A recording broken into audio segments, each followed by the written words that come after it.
जय श्री केदार, हर हर महादेव। आप सभी का स्वागत है एच डी दर्शन ब्लॉग में।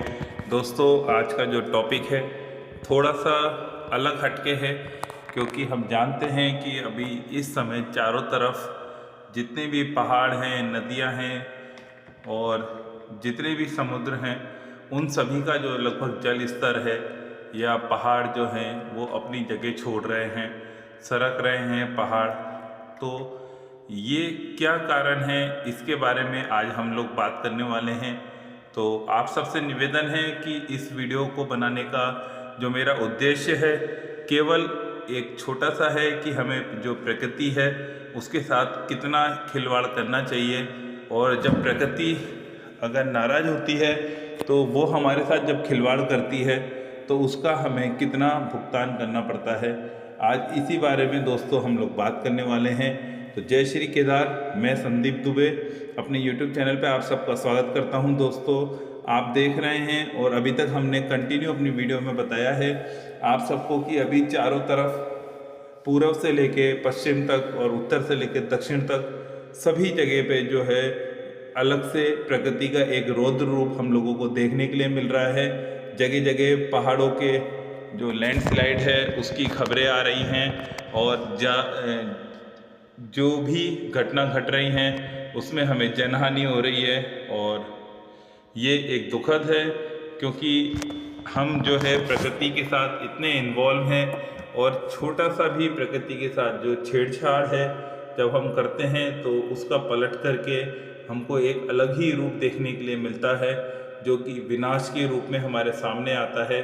दोस्तों, हाल ही में हम बात करेंगे केदारनाथ घाटी में, जो पूरी केदार घाटी है उसमें हो रहे लैंडस्लाइड की या बारिश की रुद्र रूप जो हमें देखने के लिए मिल रहा है। मंदाकिनी के साथ अलकनंदा और माँ गंगा, सरस्वती, जितनी भी नदियां हैं उन सब का जो जल स्तर है काफ़ी बढ़ा हुआ है, एक रौद्र रूप लिया हुआ है।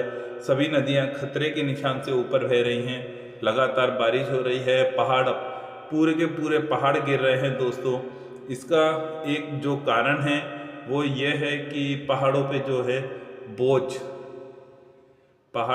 बोझ बढ़ता जा रहा है। दोस्तों, हम अपना सुकून ढूंढते हैं पहाड़ों में, और ये हंसी वादियाँ जो हैं हमें एक सुकून देती हैं, लेकिन कभी हमने इन हंसी वादियों के बारे में नहीं सोचा है कि ये जो प्रकृति है जो कि हमारे तन को, मन को और आत्मा को शुद्धि और शांति प्रदान करती है, लेकिन आज की जो जनरेशन है वो इस चीज़ को भूल चुकी है। दोस्तों, आप देख रहे हैं अभी आपके सामने ये बद्रीनाथ का मेन हाईवे रोड है, जो कि बद्रीनाथ से 5 किलोमीटर पहले तक पूरा का पूरा जाम है, गाड़ियों से पूरा का पूरा जाम है।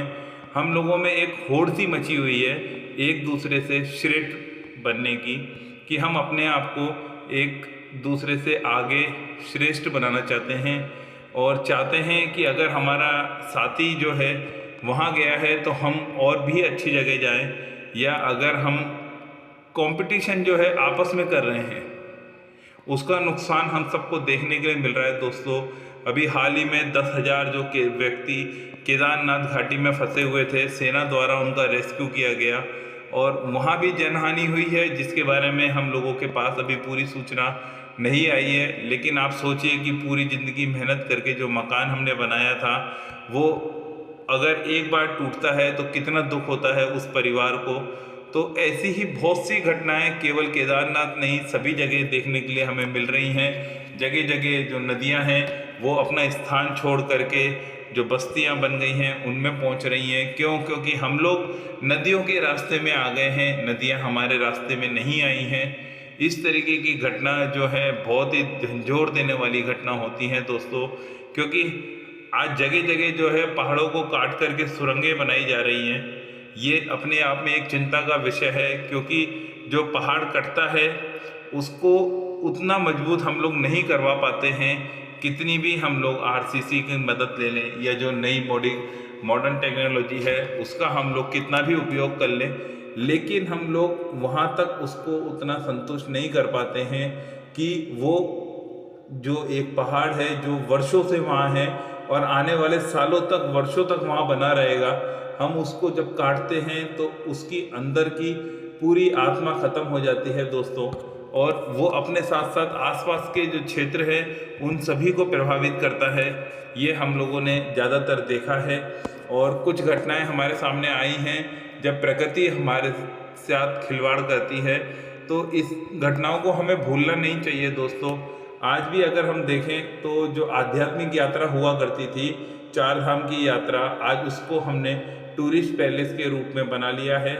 ये एक चिंता का विषय है, क्योंकि हम वहाँ पे केवल अपना फॉलोवर, अपनी रील, या हम अपने आप में सुकून ढूंढने के लिए पहाड़ों में जा रहे हैं, और पहाड़ों के ऊपर जो है बोझ जो है पहाड़ों पे बढ़ता जा रहा है। हाँ, अगर एक महीने पहले तक की बात करेंगे, अगर हम मई जून की बात करते हैं, तो केदारनाथ में लाखों की संख्या में भक्त जो है दर्शन कर रहे थे।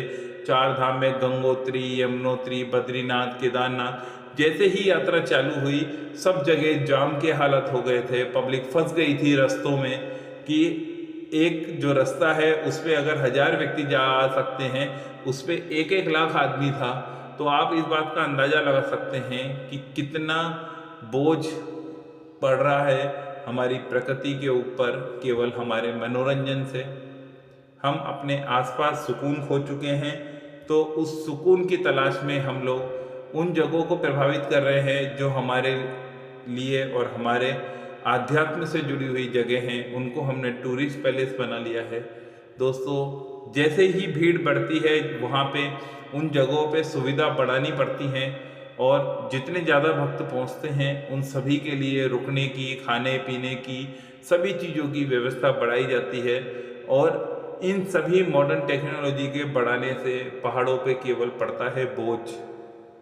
तो साहब, मैं पहाड़ हूँ, मेरा दर्द भी समझें, और मैं आप सबसे यही रिक्वेस्ट करना चाहता हूँ, मेरे चैनल के माध्यम से आप यहाँ तक बने हुए हैं, इतनी देर आपने मेरी बात को सुना है, उसके लिए आप सभी का दिल से धन्यवाद। लेकिन दोस्तों, मैं चाहता हूँ, सच्चे मन से चाहता हूँ कि अगर आप भी जा रहे हैं पहाड़ों की तरफ तो कुछ सोचिए, और हम ये चाहें कि हम अपनी यात्रा भी धार्मिक रूप से कर लें, तो हमें जितना हो सके प्रकृति के मित्र बन के जाना चाहिए दोस्तों। हमें सुविधाएं ढूंढने से ज़्यादा जो है प्रकृति में जो हमारे को दे रखा है, हमें उन्हीं चीज़ों में अपने आप को ढालना चाहिए, ना कि हमें 5 स्टार होटल ऐसी जगहों पे चाहिए। दोस्तों, ये एक सोचने का विषय है, मैंने अपने विचार रखे हैं। अगर आप किसी तरीके से मेरे विचार से असहमत हैं तो दोस्तों, आपसे यही रिक्वेस्ट है कि ये मेरे पर्सनल विचार हैं कि हमें कुछ तो सोचना चाहिए प्रकृति के बारे में भी। और जहाँ तक हो सके मैं आप सभी से ये चाहता हूँ कि आप सभी जने जाएं, क्योंकि बाबा भोलेनाथ जो हैं सच में भोले हैं और ऐसी जगह पे बैठे हैं। आज भी वहाँ पे जितने भी भक्त जा रहे हैं केदार घाटी में दर्शन करने के लिए, उन सभी को बाबा के दर्शन और आशीर्वाद प्राप्त हो रहा है दोस्तों। लेकिन बढ़ती भीड़ और बढ़ता बोझ ये खुद अपनी आंखों से हम लोगों को दिखा रहा है, और जो विनाश लीला हम लोग देख रहे हैं उसके बारे में सोचना बहुत ज़्यादा ज़रूरी है। आप सभी से ये मेरी रिक्वेस्ट है कि कुछ समय ज़रूर निकालें, और जो छोटी छोटी बातें मैंने आपको बताई हैं उनके बारे में ज़रूर सोचें दोस्तों। अगर हमें घूमने जाना है, अपने विचार हैं घूमने जाने के, फैमिली के साथ कुछ टाइम स्पेंड करने के, तो बहुत सी ऐसी जगह हैं जहां हमें जाना चाहिए, और जहां पे जितना ज़्यादा हमें इन्वॉल्व हो सकें हमारी जो आध्यात्मिक जगह हैं उनको हमें आध्यात्मिक के रूप में ही मानना चाहिए। आप सभी से मेरी यही रिक्वेस्ट है दोस्तों, क्योंकि इन जगहों का अपने आप में महत्व है। इनको वीरान जगह पे या आध्यात्म से दूर, इतनी दूर इसीलिए बताया गया है। हमारे जो सनातनी बुजुर्ग हैं, जो शंकराचार्य है, जो महान संत हैं, उनके द्वारा इन स्थानों पे कुछ बसावट करने का इसीलिए उनका कुछ उद्देश्य था कि ये सब जगह जो है आम लोगों की पहुंच से दूर हों, और केवल वही लोग जो प्रकृति के साथ पहुंचना चाहते हैं या आध्यात्म से जुड़ रहे हैं वही लोग इन स्थानों पे पहुंच रहे हैं। दोस्तों, आज की घटना आपको कुछ ये है कि आज है 11 तारीख, लेकिन दोस्तों 31 तारीख से 11 तारीख के बीच में भी आज भी आपको लैंडस्लाइड, लगातार पत्थरों की बारिश इन रास्तों पे देखने के लिए मिल रही है। पहाड़ जो हैं, पेड़ पौधे हैं, अपनी जगह छोड़ रहे हैं, नदियाँ अपनी जगह से ऊपर बह रही हैं। तो आप सबसे यही रिक्वेस्ट है कि बरसात के दिनों में इन सभी स्थानों से हो सके तो अपने आप को जाने से रोकें, क्योंकि हमारे जाने से जो वहाँ का लोकल जनजीवन है वो भी बहुत प्रभावित होता है। दोस्तों आप खुद सोच सकते हैं कि जब ये घटना घटती हैं तो वहाँ के लोकल आदमी पे कितना प्रभाव पड़ता है। आज जो केदारनाथ का रास्ता एक हफ्ते में बनाने की बात चल रही थी दोस्तों, मजदूर जगह जगह लगे हुए हैं, 17 से 18 जगह रास्ता टूटा हुआ है, लेकिन फिर भी वहाँ पे अगर जिस गति से काम चल रहा है तो 1 से 1.5 महीने में रास्ते बना लिए जाएंगे। लेकिन मैं आप सबसे कहता हूँ कि आप जाइए यात्रा, लेकिन अपने मन में आध्यात्म विचार लेकर के जाइए, और हो सके तो प्रकृति के मित्र बने, पेड़ पौधे लगाएं। और आप सबके लिए आज कुछ वीडियो अलग थी। जय श्री बाबा केदारनाथ। दोस्तों इस वीरान घाटी जो है मुझे नहीं पसंद आ रही केदारनाथ की, यहाँ भक्तों की चहल पहल बनी रहनी चाहिए, लेकिन दोस्तों आध्यात्म अपने आप में एक अलग परिभाषा लिए हुए है। इसीलिए हमारे जो देवों के देव महादेव हैं वो ऐसी जगह पे विराजमान हैं जहाँ पे उनके दर्शन को आने वाले भक्त जो हैं वो कुछ कठिनाइयाँ लेके जाते हैं, लेकिन अपनी जीवन में सफलता वापस लेके आते हैं। तो दोस्तों ये सब जितनी भी वीडियो आपने आज देखी है, ये केदारनाथ, बद्रीनाथ और 4 धाम से रिलेटेड वीडियो है, और हर जगह जो है तबाही के निशान हम लोगों को देखने के लिए मिल रहे हैं। लेकिन आज भी हजारों की संख्या में जो भक्त हैं वो लाइन लगाए खड़े हैं वहाँ जाने के लिए। तो कितना सुरक्षित है अभी का मौसम, इस बारे में जान लीजिए। लगातार बारिश हो रही है, पत्थरों की बारिश भी हो रही है, पहाड़ अभी भी सरक रहे हैं। तो अपने आप को सुरक्षित रखें, आप जहाँ हैं वहाँ बने रहें, और कोशिश करें कि बरसात के मौसम के बाद आप वापस से 4 धाम यात्रा में बाबा के दर्शन करने का प्रोग्राम बनाएं। जय श्री केदार। लेकिन मेरी बात को ज़रूर सोचिएगा, क्योंकि साहब मैं पहाड़ हूँ, मेरे दर्द को भी समझें। अगर आप समझते हैं तो ज़रूर साथ दीजिएगा। हर हर महादेव, हर हर